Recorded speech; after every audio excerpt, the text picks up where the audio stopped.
నేర్చుకోబోయే అంశం ఏంటి అన్నప్పుడు మనల్ని ఆపదలో ఆదరించే దేవుడు అనే ఒక మంచి అంశాన్ని మరి చాలా జాగ్రత్తగా ఓర్పుతో మీరందరూ కూడా వినవలసిందిగా నేను ఆలోచిస్తాను.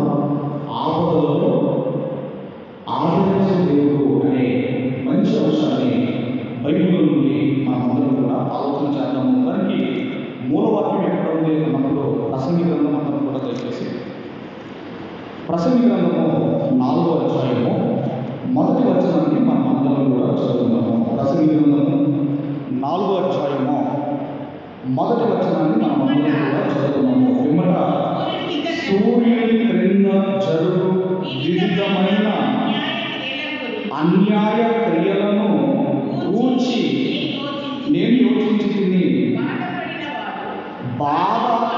బాధింపబడు వారు ఆదరించి దిక్కులేక కన్నీళ్లు విడుచుచుందురు. వారిని బాధపెట్టువారు బలవంతులు కనుక ఆదరించువాడు ఎవరిలో లేకపోవును. ఇక్కడ ఇద్దరు కనబడుతున్నారు మనకు. ఒకరు బలవంతులు, మరొకరు బలహీనులు. ఒకరు బలవంతులు కనబడుతున్నారు, బలహీనులు కనబడుతున్నారు. బలవంతులు బలహీనులను బాధ పెడుతున్నారు. బలవంతులు ఎవరు బాధ పెడతారు?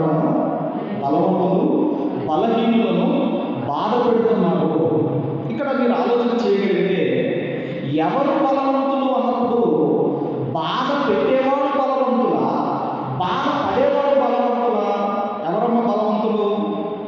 ఎవరు వాళ్ళు బలవంతులు అంటే బాధ పెట్టేవారే బలవంతులు.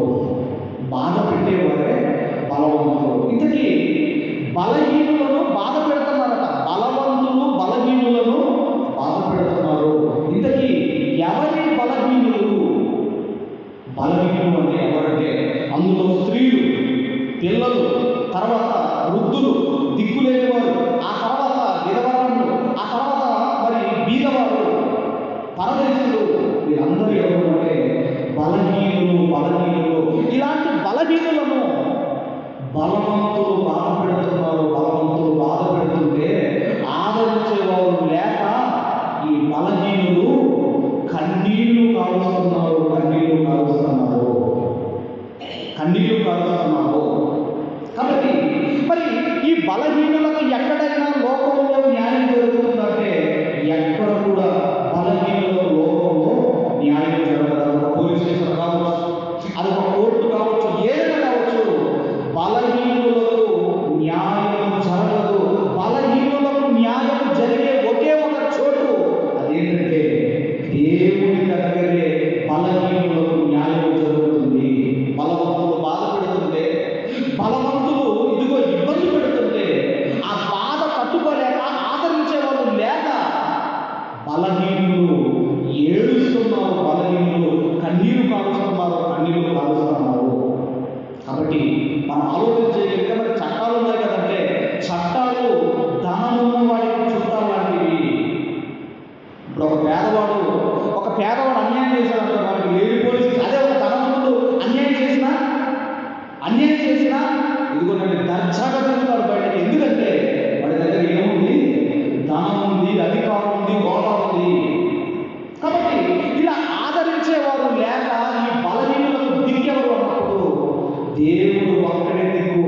దేవుడి దగ్గరికి వస్తే దేవుడు ఆదరిస్తాడు, దేవుడు న్యాయం చేస్తాడు, దేవుడు న్యాయం చేస్తాడు. ఆయన ఎలా ఆదరిస్తాడు అన్నప్పుడండి, ఆయన ఎలా ఆదరిస్తాడు అన్నప్పుడు మనం చూడగలిగితే మనందరికీ తెలిసి కీర్తన గ్రంథము 23వ కీర్తన గ్రంథం 23వ కీర్తన 4వ వచనాన్ని మనం అందరం కూడా చదువుతున్నాము. గాఢాంధకారపు లోయలో నేను సంచరించినను ఏ అపాయములకు భయపడను. నీవు నాకు తోడయుందువు. నీ దుడ్డు కర్రయు నీ దండమును నన్ను ఆదరించును. అంటే బలహీనులను ఆదరించేది ఎవరు అన్నప్పుడు దేవుడే బలహీనులను ఆదరిస్తాడు. దేవుడే బలహీనుల ప్రతి కన్నిటి బాధ్యతలను దేవుడు తుడి చేస్తాడు. దేవుడు తుడి చేస్తాడు. అందుకే నీ దుడ్డు కర్రయు నీ దండమును నన్ను ఆదరించును. ఎవరైతే బలవంతులు, ఎవరైతే బాధ పెడుతున్నారో ఆ బాధ పెట్టే వాళ్ళు ఏం జరుగుతుందంటే ఒకనొక రోజున బాధపడుతున్న వారి కాళ్ళ దగ్గరికి వస్తారు. ఎవరు వస్తారన్నా? బాధ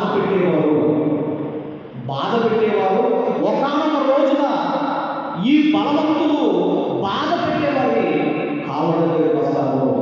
ఈ సందర్భం మీకు అర్థం కావాలంటే యోసేపు గారి అన్నలు ఏం చేశారు? అన్నలు అందరూ కూడా అమ్మేస్తున్నారు. బలవంతులు అమ్ముకున్న తర్వాత ఒకనొక రోజున ఆ యోసేపు కాళ్ళ దగ్గర పడి సాష్టాంగ నమస్కారం చేశారు. అందుకే ఎవరైతే మనల్ని బాధ పెడుతున్నారో ఒకనొక రోజున మన కాళ్ళ దగ్గరకు వస్తారు, మన కాళ్ళ దగ్గరకు వస్తారు. అందుకే మనం ఆలోచన చేయగలిగితే అందుకే దేవుడే ఆదరించేవాడు, దేవుడే ప్రేమించేవాడు, దేవుడే ప్రేమ స్వరూపం. ఎందుకంటే మనుషుల ప్రేమలో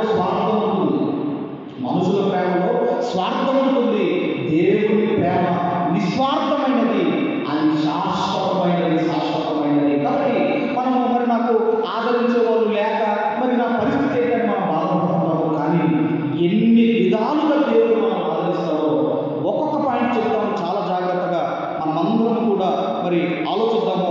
ఎన్ని విధాలుగా దేవుడు మనల్ని ఆదరిస్తాడో మనం చూడగలిగితే, ముందుగా యెషయా గ్రంథము 66వ అధ్యాయము, యెషయా గ్రంథము 66వ అధ్యాయము దయచేసి 13, 14 వచనాలు, 12, 13 వచనాలు మనం చదువుకుందాం. 12, 13 వచనాలు మనం చదువుకుందాము. యెహోవా ఇలాగ సెలవిచ్చుచున్నాడు, ఆలకించుడి. నది వలె సమాధానమును ఆమె యొద్దకు పారజేయుదును. మీరు జనముల ఐశ్వర్యమును అనుభవించున్నట్లు ఒడ్డు మీద పొర్లి పారు జలముల వలె మీ యొద్దకు దానిని రాజెత్తును.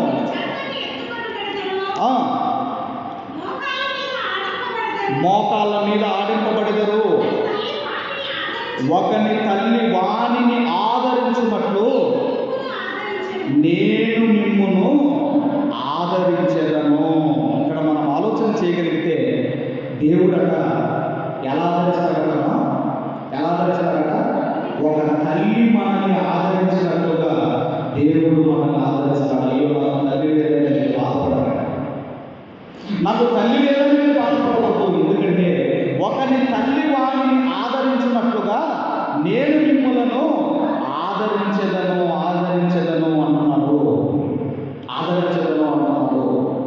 ఇంకా ఏమన్నాడు? తల్లి గురించి మాట్లాడుతూ 49వ యెషయా గ్రంథం 49వ అధ్యాయము 15వ వచనాన్ని మనం అందరం కూడా చదువుకున్నాం. 49వ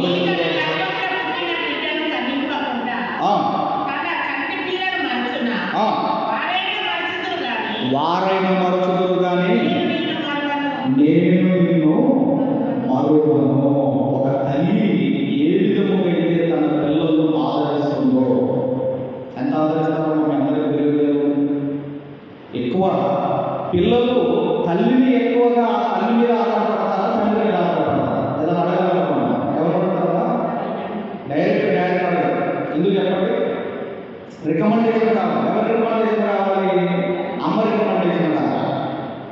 అలాగా అమ్మ రికమెండేషన్ కావాలి. అలాగే అందుకే అంటున్నాడు, తల్లిలాగా నేను మిమ్మల్ని ఆదరిస్తాను, మీరు బాధపడకండి అని. ఇక్కడికి వచ్చేసరికి అంటున్నాడు, ఏమంటున్నాడంటే ఏమన్నాడమ్మా 15వ వచ్చిన స్త్రీ తన గర్భమున పుట్టిన కరుణింపకుండా తన చంటి పిల్లను మరచునా, వారైన మరచుదురు కానీ నేను. ఒకవేళ 9 మాసాలు మోసి కని పెంచిన తల్లైనా మర్చిపోతుందేమో, కానీ నేను నిన్ను మరువను అంటాడు. ఈ మధ్యకాలంలో దేనికి బానిస అయిపోయాడంటే మొబైల్కి బానిస అయిపోయాడు. అవునా కదా? చిన్నపిల్లలని లేదు, పెద్ద పిల్లలని లేదు. అదేంటో పాపకి చిన్నపిల్ల అది అందులో ఏదో మొత్తం మీద బిస్కెట్ వేసారన్నమాట, ఏదో మొత్తం మీద తినేదేదో పెట్టారు. ఇప్పుడు ఈ పాప ఏం చేస్తుందంటే ఆ ప్లేట్లో నుంచి తీసుకొని ఏం చేస్తుందంటే తినడానికి నోరు దగ్గరికి వెళ్తాం లేదు, ఇట్లా అంటే ఏమైపోయింది?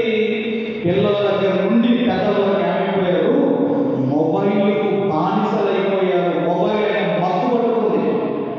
అందుకే ఆ మధ్యకాలంలో ఒక ఆమె చేతిలో పాపను ఎత్తుకుంది, బిడ్డను ఎత్తుకుంది. ఒక చేతితో మొబైల్ చూసుకుంటూ ఫ్రిడ్జ్లోకి వెళ్ళి ఈ పాపను పెట్టింది. ఈ పాపనెళ్ళి ఫ్రిడ్జ్లో పెట్టింది. ఇల్లంతా వెతుకుతా ఉంది. అందుకే దేవుడు అన్నాడు, వారైనా మరచుదురు, వారైనా. అమ్మ, మీ పిల్లలు ఎప్పుడైనా మీరు మర్చిపోయారా? ఎప్పుడు మర్చిపోలేదా మీ పిల్లల్ని? మరి దేవుడు ఏమంటాడు? వారైనా మరచుదురు అంటున్నాడు. ఎప్పుడు మర్చిపోతామంటే మనం పడుకొని మన పిల్లల్ని మర్చిపోతాం. అవునా? పడుకొని పిల్లల మీద కాలు వేసి అక్కడ చనిపోయిన పిల్లలు లేరా? పడుకున్న పిల్లలు రాలే. ఎక్కడ కావాలంటే ఆ సొలొమోను కాలంలో జరగలేదు. కాబట్టి వారైనా మనుషులు కానీ నేను నిన్ను మరువను అని దేవుడు అంటున్నాడు. కాబట్టి ఒక తల్లిలాగా నేను నిన్ను ఆదరిస్తాను. మీరు బాధపడవలసిన అవసరం లేదు. తల్లిలాగా ఆదరిస్తాడు. నంబర్ 2 ఏంటంటే తండ్రిలాగా దేవుడు మనల్ని ఆదరిస్తాడు. ఆ మాట కూడా మీరు చూడగలిగితే, దయచేసి ఆ మాట కూడా మనం చూడగలిగితే కీర్తన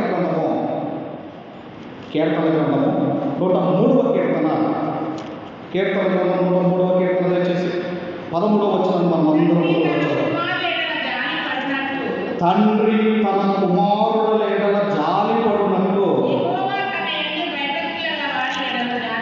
దేవుడు కూడా తన యందు భయభక్తులు గలవారి ఎడల జాలి పడును. అంటే ఒక తండ్రి తన పిల్లల మీద జాలి పడతాడు. ఇంకోటి ఏంటంటే తండ్రికి ఉండవలసిన గుణము, తండ్రికి ఉండే గుణం ఏంటంటే ఇచ్చే గుణం ఉంటుంది. తండ్రికి ఇచ్చే గుణం ఉంటుంది. ఉంటారా? ఎవరు మనసులో మన ప్లేట్లో ఉండే వాడి ప్లేట్లు వేస్తామే అంటే తండ్రికి ఏముండాలి? తండ్రికి ఏముంటుందా? ఇచ్చే గుణం ఉంటుంది. అందుకే అక్కడ కుమారుడు చేపను అడిగితే పాము ఇచ్చిన, గుడ్డును అడిగితే దేవుడు ఇచ్చిన అన్నారు. అంటే తండ్రికి ఏముండాలి? ఇచ్చే గుణం ఉంటుంది. అందుకే ఈ సంసారం అనే ఈ బస్సులో డ్రైవర్ ఎవరైతే తండ్రి డ్రైవర్ అయితే కండక్టర్ ఎవరా? కండక్టర్ భార్య అన్ని చూసుకోవాలి. అవునా? ఆయన డ్రైవింగ్ పని మీద ఉంటారా? ఇప్పుడు ఈ అందరిని చూసుకోవాల్సిన బాధ్యత ఎవరండి? భార్య. అందుకే దేవుడు అంటున్నాడు, ఒక తల్లిలాగా నేను ఆదరిస్తాను, అలాగే ఒక తండ్రిలాగా నేను ఆదరిస్తాను. ఇప్పుడు నాకు తండ్రి లేదు కదా, అయ్యో నాకు ఏదైనా బాధపడతాను. నాకు ఎవరున్నారు? ఇప్పుడు తండ్రి ఉన్నారు, తల్లి ఉంది. తల్లిలాగా దేవుడు ఆదరిస్తాను అంటున్నాడు. ఇంకా దేవుడు మనల్ని ఎలా ఆదరిస్తాడు అంటే మనం అందరం కూడా చూడగలిగితే మరొకటి 3వ విషయము, మత్తయి సువార్త 23వ అధ్యాయము,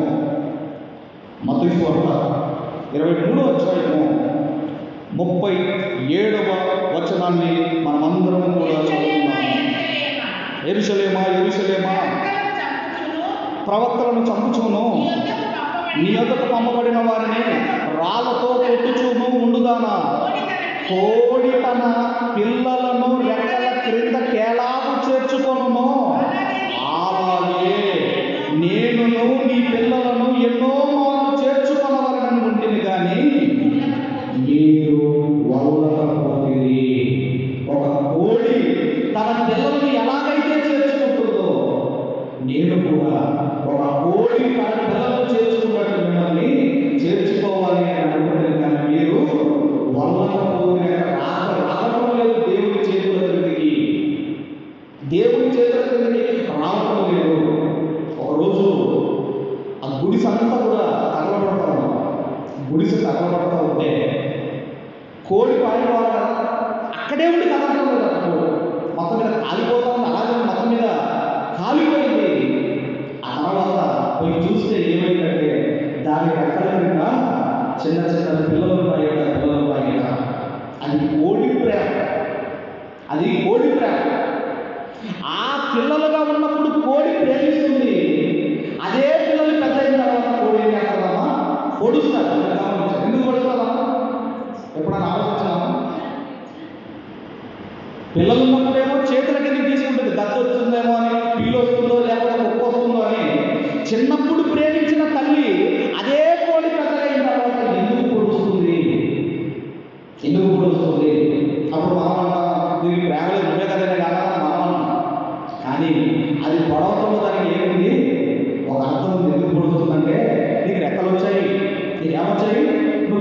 అయ్యావు, నీకు రెక్కలు వచ్చాయి, వెళ్ళు బయటికి వెళ్ళి కష్టపడి బతుకు అని ఒక తల్లి కోడి తన పిల్లలను పొడుస్తుంది. పెద్ద అయిన తర్వాత వెళ్ళిపోయి బతుకో, నీకు రెక్కలు వచ్చాయి, వెళ్ళి బతుకు అని ఒక తల్లి కోడి పిల్లల కోడిని పొడుస్తుంది.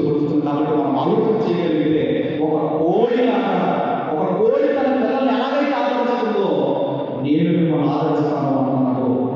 అలాగే ఇంకా ఇది 3వ 4వ అంటున్నాడు, ఒక పక్షిలాగా నేను మిమ్మల్ని ఆదరిస్తాను అంటున్నాడు. ఆ మాట మీరు చూడగలిగితే దయచేసి అందరూ కూడా ద్వితీయోపదేశ కాండము 32వ అధ్యాయము, ద్వితీయోపదేశ కాండము 32వ అధ్యాయము 11వ వచనాన్ని దయచేసి అందరము చదువుకుందాము. 11వ వచనం మనం అందరం కూడా చదువుకుందాము. 32:11 పక్షిరాజు తన గూడును రేపి తన పిల్లల పైన అల్లాడుచు రెక్కలు చాపుకొని వాటిని పట్టుకొని తన రెక్కల మీద వాటిని మోయునట్లు యెహోవా వారిని నడిపించెను. మొన్న రోజు చెప్పారు కదా పక్షిరాజు గురించి. పక్షిరాజు మరొక రూపం ఏంటంటే అది ఏం చేస్తుందంటే గూడు కట్టుకోవడానికి, ఇప్పుడు ఏ పక్షి అయినా గూడు కట్టుకోవడానికి ఏం చేస్తారమ్మా, ఏం తీసుకెళ్తారమ్మా, కొంచెం గడ్డి చిన్న చిన్న ఫోటోలు తీసుకుని వెళ్ళిపోయి అది గూడు కట్టుకోవాలి. కానీ పక్షిరాజు ఏదో కట్టుకుంటుందంటే ఆ గూడులోకి ముళ్ళు తీసుకెళ్తారట, పెద్ద పెద్ద ముళ్ళు తీసుకెళ్తారట. ఆ ముళ్ళు తీసుకెళ్ళి కొంచెం గట్టేస్తుంటారమ్మా. ఇప్పుడు ఆ ముళ్ళలో ఆ చిన్న కొంచెం గడ్డలో ఇప్పుడు అందులో కనుక ఆ పక్షిరాజు పిల్లలు పడుకుంటే గుచ్చుకుంటే నిద్రపడుతుందా? ఆలోచించండి. ఏదైనా గుచ్చుకుంటా ఉంటుంటే మనకి నిద్ర పడుతుందా? పడుతుందా? కాబట్టి ఇది ఏం చేస్తుందంటే ఆ గూడులో ముళ్ళు వేస్తారు కదా, ఆ తర్వాత ఈ పక్షిరాజు ఏం చేస్తుందంటే ఎత్తైన స్థలంలో గూడు కట్టుకుంటుంది. అక్కడి నుంచి పిల్లలను కింద పడేస్తుందండి. అలా పడేస్తుంది. ఎందుకు పడేస్తుందంటే పిల్లలకి ఏం కావాలి, పిల్లలకి ఇదిగో వాటికి ఎగరడం రావాలి. అలా ఎక్కడో పైన గూడు కట్టుకున్న అది అక్కడ నుంచి కింద పడేసిన తర్వాత ఇక కింద పడి చనిపోతుంది. ఆ బిడ్డ ఆ టైంలో ఈ పక్షుల రాకుండా దాని రెక్కల మీద పట్టుకొని పైకి తీసుకొని వెళ్తుంది. అందుకే దేవుడు అంటున్నాడు, ఇక ఇంతకుముందు అమ్మ సాక్ష్యం చెప్పింది కదమ్మా, జస్ట్ కొంచెం అయితే కొద్దిగాలోనే పోతా ఉంటే మన ప్రమాదాలు గుర్తుంచుకోడు. కొంచెం అయితే కొద్దిగా అయితే ఏం జరుగుతుందంటే మనం ప్రమాదం తప్పించుకుంటాం. కొద్ది క్షణం అయితే ఆ ప్రమాదాలు మనం చూసుకుంటాం. అలాగే ఈ పక్షి కూడా ఈ కొంచెం టైం అయితే భూమికి తగిలి చచ్చిపోతుంది. ఆ టైంలో దేవుడే కాపాడుతాడు, ఆ పక్షిరాజుని కాపాడుతుంది. దేవుడు కూడా అలా మనల్ని ఆదరిస్తాను, ఒక తల్లిలాగా ఆదరిస్తాను, ఒక తండ్రిలాగా ఆదరిస్తాను, ఒక కోడిలాగా ఆదరిస్తాను, ఒక పక్షిరాజులాగా నేను మిమ్మల్ని ఆదరిస్తాను అంటున్నాను. ఇంకా చూడగలిగితే ఇంకా దేవుడు అంటున్నాడు, ఒక వైద్యుడిలాగా నేను మిమ్మల్ని ఆదరిస్తాను, ఒక డాక్టర్ లాగా. డాక్టర్ అంటే గాయం చేయు స్నేహితుడు. డాక్టర్ అంటే ఎవరన్నా? ఇప్పుడు డాక్టర్ ఏదైనా పోతా ఉంటాడు, ఇప్పుడు నేను మంచోడు కాదన్నా అంటే ఎవరైనా గాయము చేయు స్నేహితుడు వైద్యుడు అంటే. అందుకే ఒక వైద్యుడిలాగా నేను మిమ్మల్ని ఆదరిస్తాను అంటున్నాడు. అందరూ కూడా దయచేసి నిర్గమకాండము 15వ అధ్యాయం, నిర్గమకాండము 15వ అధ్యాయం దయచేసి 26వ వచనాన్ని మనం అందరం కూడా చదువుతున్నాము. 15వ అధ్యాయం 26వ వచనాన్ని మనం అందరం కూడా చదువుతున్నాము.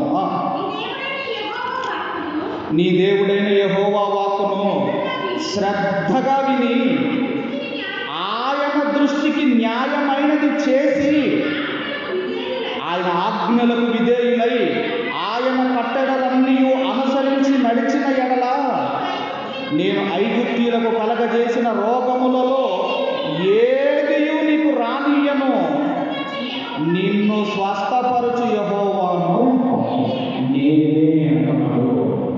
అంటే దేవుడు ఒక వైద్యుని వలె నేను మిమ్మల్ని ఆదరిస్తాను అన్నాడు. ఈరోజు ఎన్ని రోగాలు రావట్లేదు, ఎన్ని తప్పించుకున్నామా? కరోనా తప్పించుకున్నామా? ఎబోలా తప్పించుకున్నామా? ఎన్ని రోగాలు తప్పించుకొని ఈ సంవత్సరంలో ఈ రోజు వరకు మనం నిలబడాలని ఆలోచించండి. అంటే మీరు ఆలోచన చేయగలిగితే ఏదన్నా రానివ్వండి, ఏ రోగమైనా రానివ్వండి, ఈరోజు ఉన్న రోగాలకే మందులు లేవంటుంటే కొత్త కొత్త రోగాలు పుట్టుకొస్తున్నాయి, కొత్త కొత్త రోగాలు పుట్టుకొస్తున్నాయి. కాబట్టి ఏదైనా రానివ్వండి, దేవుడు అంటున్నాడు, నేను నిన్ను స్వస్థపరచు యెహోవాను. ఒక వైద్యుడి వలె, ఒక డాక్టర్ వలె నేను నిన్ను ఆదరిస్తాను. అందుకే మనము ఏదైనా పెంచుకోగలం, కానీ ఆయుష్ మనం పెంచుకోగలమా? అది రచనలో ఉందా? ఒక సెకండ్ పెంచుకోలేదు ఆయుష్. ఎన్ని కోట్లున్నా ఒక సెకండ్ ఆయుష్ మీరు పెంచుకోలేదు. ఎందరూ తెలుసు? మైకేల్ జాక్సన్ ఉన్నాడు కదా, మైకేల్ జాక్సన్ ఆయన ఏం చేశాడంటే 150 సంవత్సరాలు బతకాలనుకున్నాడు. ఎందుకు? ఆయన అన్నం తినాలనుకుంటాడు. మనం అన్నం తినాలనుకున్నాం, అన్నం కాగానే మనం కూర్చుంది. ఆయన అన్నగారు ఆయన ఏం చేస్తాడంటే ల్యాబ్లోకి వెళ్తాడమ్మా. ఆయన ఫుడ్ ల్యాబ్లో వెళ్ళాలి, అక్కడ వైద్యులు పరీక్షించాలి. రైట్, తినొచ్చు అంటే అప్పుడు తింటాడు. ఆ తర్వాత ఒకవేళ అవయవాలు పాడయ్యాయనుకోండి, వెంటనే అక్కడ డోనర్స్ ఉన్నారు, ఆయనకు నీకు ఏ అవయవం ఇస్తారు, వాళ్ళందరినీ కూడా పోషిస్తున్నాడు. ఒకవేళ పడుకున్నప్పుడు ఆక్సిజన్ అందక ఒకవేళ చనిపోతే అని ఆక్సిజన్ చాంబర్లో పడుకుంటాడు. ఏమనుకున్నాడు అంటే నాకు రోగం లేదు, నేను 150 సంవత్సరాలు బతుకుతాను అనుకున్నాడు. 50 సంవత్సరాలకి చచ్చిపోయాడు. 50 సంవత్సరాలకి చనిపోయాడు. ఎందుకు? ఆరోగ్యం నీ చేతిలో ఉంది, కానీ ఆయుష్ మన చేతిలో లేదు. మన బతకాలి ఎవరి చేతిలో ఉన్నామా? అందుకే అంటున్నాడు, నేనే మిమ్మల్ని స్వస్థపరచు యెహోవాను అని దేవుడు అంటున్నాడు. ఒక వైద్యుడిలాగా నేను మిమ్మల్ని ఆదరిస్తాను అంటున్నాడు. తర్వాత మనం చూడగలిగితే తర్వాత దేవుడికి ఏమంటున్నాడు అంటే, తర్వాత ఒక విషయం ఏంటంటే, ఒక స్నేహితుడి వలె నేను మిమ్మల్ని ఆదరిస్తాను అంటున్నాడు. ఒక స్నేహితుడి వలె. అందుకే మీరు ఆలోచించండి, ఏదైనా చెప్పుకోలేని అంటే ఎవరు చెప్పుకుంటారంటే స్నేహితులు ఖచ్చితంగా చెప్పుకుంటారు. అవునా? ఎందుకంటే స్నేహితుల దగ్గర రహస్యాలు ఉండకూడదు. ఒకవేళ స్నేహితుల దగ్గర రహస్యాలు ఉన్నాయనుకోండి, అది నిజమైన స్నేహం కాదు, నిజమైన స్నేహం కాదు. బైబిల్ గ్రంథంలో అబ్రహాము గారిని దేవుడు అన్నాడు, అబ్రహాము నా స్నేహితుడు అన్నాడు. అబ్రహాము గారు అన్నాడు, దేవుడు అన్నాడు. ఎవరన్నారా? దేవుడు అబ్రహాము గారితో స్నేహం చేయడం దేవుడికి నచ్చింది. అబ్రహాము నా స్నేహితుడని 3 సార్లు బైబిల్ గ్రంథంలో దేవుడు చెప్పాడు. అలాగే మరొక వ్యక్తి మోషే గురించి ఒక స్నేహితునితో మాట్లాడినట్లుగా దేవుడు ముఖాముఖిగా మోషేతో దేవుడు మాట్లాడాడట. అందుకే దేవుడు మనల్ని ఎలా ఆదరిస్తాడు అంటే ఒక స్నేహితుడి వలె యేసుక్రీస్తు వారు కూడా త్వరగా మాట్లాడతాడు. ఏమన్నాడు అంటే యోహాను సువార్త 15వ అధ్యాయము 11వ వచనాన్ని మనం అందరం చదువుకున్నామమ్మ. యోహాను సువార్త ఇప్పుడు మనము యోహాను సువార్త 15:13 తన స్నేహితుల కొరకు తన ప్రాణం పెట్టుకోవాలంటే ఎక్కువైన ప్రేమ గలవాడెవడను లేడు. అలాగే సామెతల గ్రంథం 17వ అధ్యాయం 17వ వచనంలో కూడా ఏమన్నాడు అంటే నిజమైన స్నేహితుడు విడవక ప్రేమించును, దుర్దశలో అతివాడు సహోదరుడుగా ఉండును. ఒకవేళ నిజమైన స్నేహితులు ఎవరో, ఆ తర్వాత డూప్లికేట్ స్నేహితులు ఎవరో ఈజీగా తెలిసిపోతుంది. దుర్దశలో అతివాడు సహోదరుడుగా ఉండును. కాబట్టి దేవుడు అంటున్నాడు, ఒక స్నేహితుని వల్ల నేను మిమ్మల్ని ఆదరిస్తాను. నాతో ఎవరితో ఫ్రెండ్షిప్ చేయడం లేదని బాధపడతాను. ఎవరితో ఫ్రెండ్షిప్ చేయాలి? మీరు దేవుడితో సహవాసం చేయండి. ఎందుకు చెప్పారు? ఒకటి తల్లి, రెండవది తండ్రి, మూడవది కోడి, నాలుగవది పక్షులు, ఐదవది వైద్యులు, ఆరవది స్నేహితులు. ఇక త్వరగా 7వది ఏంటన్నప్పుడు ఒక సహోదరుడు వలె నేను మిమ్మల్ని ఆదరిస్తాను అన్నాడు. యేసుక్రీస్తు వారు బోధిస్తున్నప్పుడు అక్కడికి యేసుక్రీస్తు వారి తల్లి ఆయన సహోదరులు వచ్చినప్పుడు ఒక అతను వెళ్ళిపోయి అన్నాడు,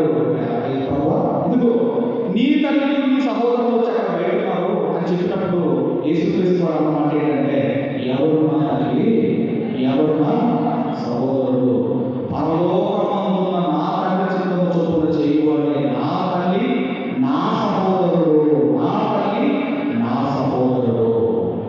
అంటే మనకు సహోదరుడుగా, ఒక సహోదరుడు ఆదరించినట్టుగా యేసుక్రీస్తు వారు, ఇదిగో దేవుడు మనలను ఆదరిస్తాడు.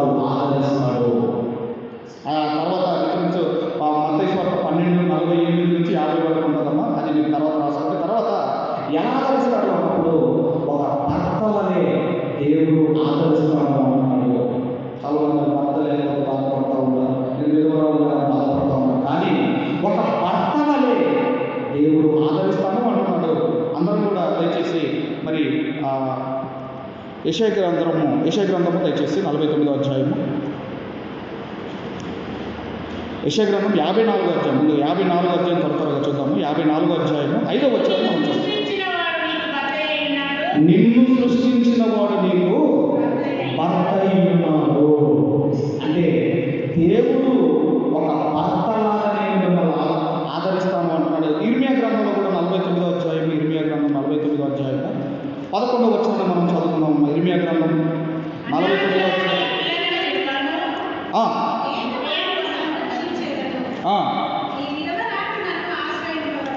నీ విధవరాలు నన్ను ఆశ్రయింపవలెను. ఇప్పుడు వీళ్ళని ఎవరు భర్త? ఎవరన్నా భర్త? దేవుడే ఒక భర్తలాగా నేను మిమ్మల్ని ఆదరిస్తాను, నేను మిమ్మల్ని ఆదరిస్తాను అంటున్నాడు. ఆ తర్వాత ఒక బంధువు వలె నేను మిమ్మల్ని ఆదరిస్తాను అంటున్నాడు. మరి అబ్రహాము గారు, లోతు గారు అక్కడ పశువుల కాకుండా గొడవైన తర్వాత విడిపోతారు కదా. విడిపోయిన తర్వాత లోతు గారి ఆస్తిని అంతా కూడా ఎత్తుకెళ్ళిపోతారు. అప్పుడు అబ్రహాము గారు ఏమన్నారు? ఒకవేళ మనవాళ్ళు కొంతమంది ఎలా ఉంటారంటే, వాళ్ళతో గొడవ యాక్సిడెంట్ అయింది ఏమంటారంటే, మనతో పెట్టుకుంటే చూసారు కదా అంటారట. ఒకనొక టైంలో ఆయనకి అయింది యాక్సిడెంట్.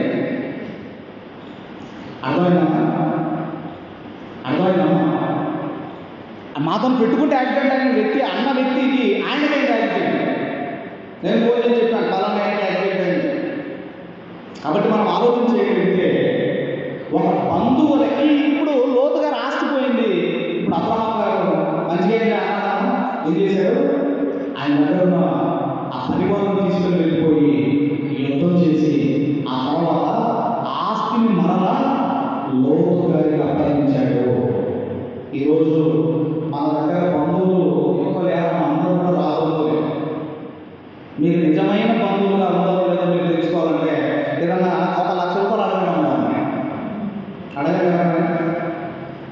అక్కడే తెలిసిపోయింది. అందరూ మన దగ్గర ఏమైనా ఉంటే పట్టుకునే లేకపోతే కానీ మనం వచ్చేవాళ్ళు లేరు. కాబట్టి దేవుడు అంటున్నాడు, ఒక బంధువులాగా నేను మిమ్మల్ని ఆదరిస్తాను. బంధువులు లేరని బాధపడ, దేవుడే మన బంధువు.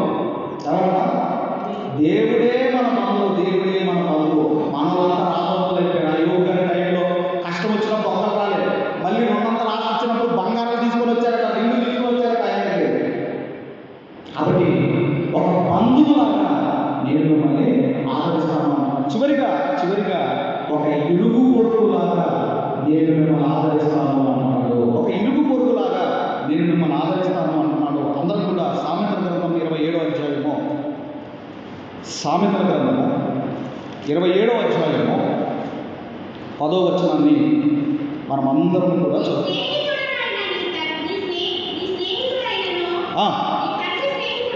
నీ తండ్రి స్నేహితుడైనను విడిచిపెట్టకము,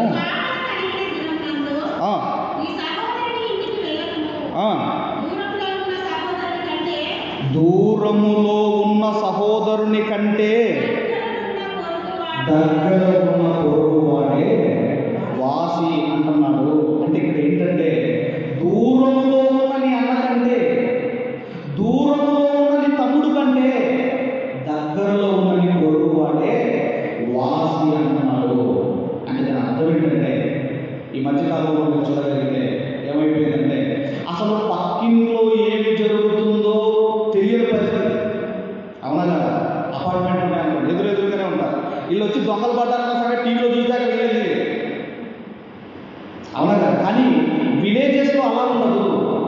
విలేజ్లో వాడదామా, ఏదైనా జరిగిందంటే ఊరంతా తెలిసిపోయింది. కొన్ని విలేజ్లో ఎవరైనా చనిపోయారు అనుకున్నాం, మొత్తం వాళ్ళకి సంబంధించిన వాళ్ళందరూ కూడా పనులు మానేసి అక్కడే ఉంటారు. కానీ ఆ కల్చర్ ఎక్కడ లేదు, సిటీలో లేదు ఆ కల్చర్. అందుకే దేవుడు అంటున్నాడు, ఒక పొరుగువాడు ఏ విధంగా అయితే ఆదరిస్తాడో అలా నేను మిమ్మల్ని ఆదరిస్తాను అంటున్నాడు. ఆదరిస్తాను అంటే నిజమైన పొరుగువాడు కష్టం వస్తే తప్పకుండా ఆదరిస్తాడు. కాబట్టి మనం ఆలోచన చేయగలిగితే దేవుడు ఎన్ని విధాలుగా నేను మిమ్మల్ని ఆదరిస్తాను అన్నప్పుడు మనం ఎందుకు బాధపడాలి? అందుకే ఎప్పుడు గుర్తుంచుకోండి, ఇప్పుడు మీకంటే బలహీనులు ఉన్నారు. ఇప్పుడు మీకంటే బలహీనులుగా ఉంటే వాళ్ళ జోలికి వెళ్ళకండి. వాళ్ళ జోలికి వెళ్ళాలా మనం శాపం తెచ్చుకుంటాం, మనం నష్టం తెచ్చుకుంటాం, మనం చాలా బాధపడవలసి ఉంటుంది. అందుకే బలవంతులము కదా అని బలహీనులను బాధ పెడితే, వాళ్ళను దుఃఖ పెడితే, వాళ్ళని ఆదరించేవాడు ఎవరు ఉంటే దేవుడు మనం ఎన్ని రకాలుగా నేను మిమ్మల్ని ఆదరిస్తాను అంటున్నాడు. ఒక తల్లిలాగా, ఒక తండ్రిలాగా, ఒక కోడిలాగా, ఒక పక్షిరాజులాగా, ఒక డాక్టర్లాగా, ఒక స్నేహితుడిలాగా, ఒక సహోదరుడిలాగా, అలాగే ఒక బంధువులాగా, అలాగే ఒక భర్తలాగా, అలాగే ఒక ఇరుగు పొరుగులాగా, ఇన్ని విధాలుగా నేను నిన్ను ఆదరిస్తాను అని దేవుడు చెబుతున్నప్పుడు మనం ఎందుకు బాధపడాలి ఆలోచించాలి. ఏదో ఎవరో నాకు లేరని మనం ఎందుకు బాధపడాలి? మనకు అన్ని దేవుడే. అందుకే ఆయన ఎవరు అంటే బాధపడు వారిని ఆదరించే దేవుడు. ఏదున్నా దేవుడిని చెప్పుకోండి. అలా అందరం కూడా దేవుని ఆదరణ పొందుకోవాలని నేను అలా లోపిస్తున్నాను. దేవుడు మనందరినీ దీవించి ఆశీర్వదించును. ఆమేన్.